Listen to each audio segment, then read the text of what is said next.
Mazuma TV back with another video. Shout out to all the subscribers that's been on my page showing me nothing but consistent love, even though I'm not consistent with my videos.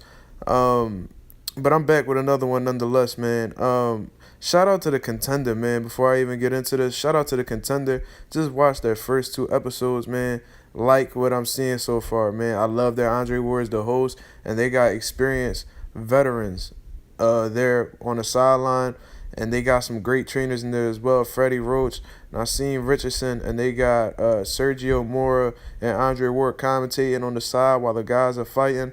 Man, I love it. You know what I'm saying? I like where this is going so far. Great first two episodes. But besides that, to get to the nitty gritty, man, I just went on Facebook. I check Facebook once in a while, and I didn't even know that Ryan Garcia was even fighting tonight. But I seen a live stream, the first thing that popped up on my wall, so I went and I checked it out. Now, I'm not gonna lie, I did not watch the entire fight. So if you're looking for an entire fight review, this not the one for you. You know what I'm saying? But I started watching around the fourth or the fifth round, and from what the commentators Mario Lopez and the other guy had said, I believe his name was Todd. Ryan Garcia had an easy first 4 or 5 rounds. You know what I'm saying? So that's what they said, and they seem to be neutral throughout the entire time to me. And so I'm going to just take their word for it. You know what I'm saying? I could believe that Ryan Garcia dominated in the beginning of the fight. But I'm going to just go based off of what I've seen. I've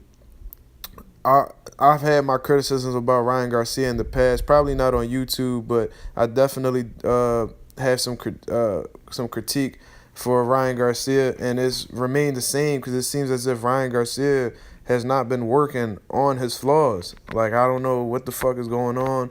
I don't know if his corner is telling him that he's just doing everything right, so he's just going with it.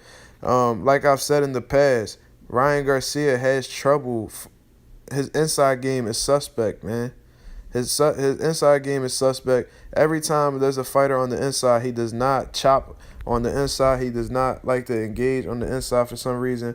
He just wants to keep his distance and wants to set his right hand up off the jab or come in with a lead left hook. You know what I'm saying? So that's what I've seen Ryan Garcia. That's how he's knocked out his opponents in the past, with the long jab and the right hand coming down, or he'll come with the left hook after the right hand to finish his opponents. Pretty much, man, he struggles on the inside with the guys, and besides the inside game that I deem to be suspect, he seems to have trouble fighting on the back foot. And I say that because when he fights on the back foot, he goes back with his chin in the air. You know what I'm saying? His chin straight up in the air. He's not tucking his chin. He's just backing straight up, not stepping over or anything. Just backing straight up with his chin in the air. And if you guys know boxing, then that's a red flag. You know what I'm saying? So that's just what I've noticed for Ryan Garcia. But besides the weak inside game and the flaws going backwards, he seems to be the goods, man. He has power in both hands. Whenever he uses his jab, it seems to be pretty good. So I like the guy. He got a good personality. And even though I feel like they're rushing him, Golden Boy is rushing him because Canelo is their only star. So I believe they're trying to build up another star. But I don't think this guy should be moved up this quickly. This was a tough fight for Ryan Garcia. I noticed around like the 6th or 7th round, he had shown really bad body language. Showed real big signs of fatigue. Just being around the boxing scene out here in Philly and working with the pro fighters and seeing like so many different fights, and there seems to be a correlation with how fighters act when they have bad body language and they're fatigued. And I'm going to get into it. Watching Ryan Garcia, man, this guy, every time he got in the clinch, he would look up at the clock. And he would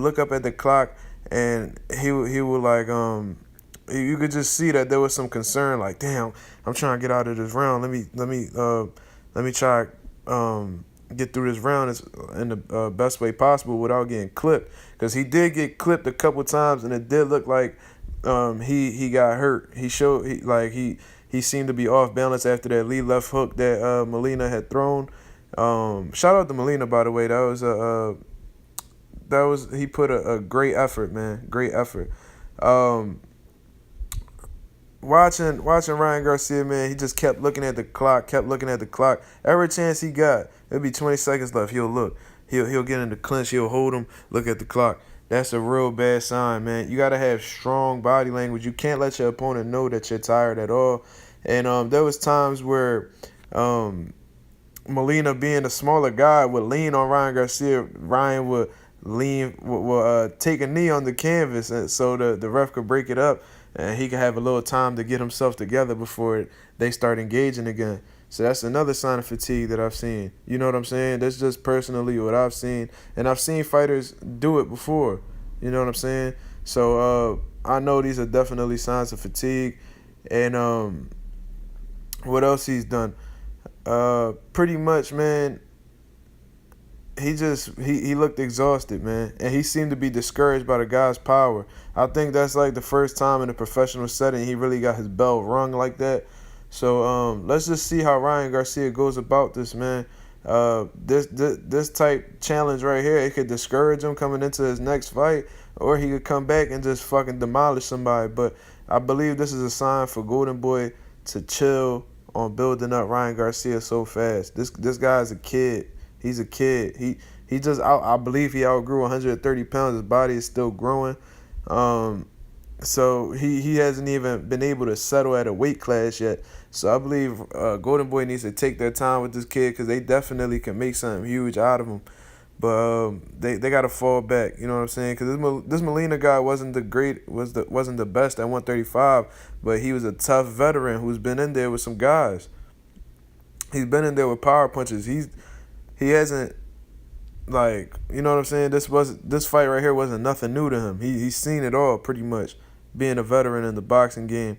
So hopefully Golden Boy pumps the brakes on Ryan Garcia a little bit, man.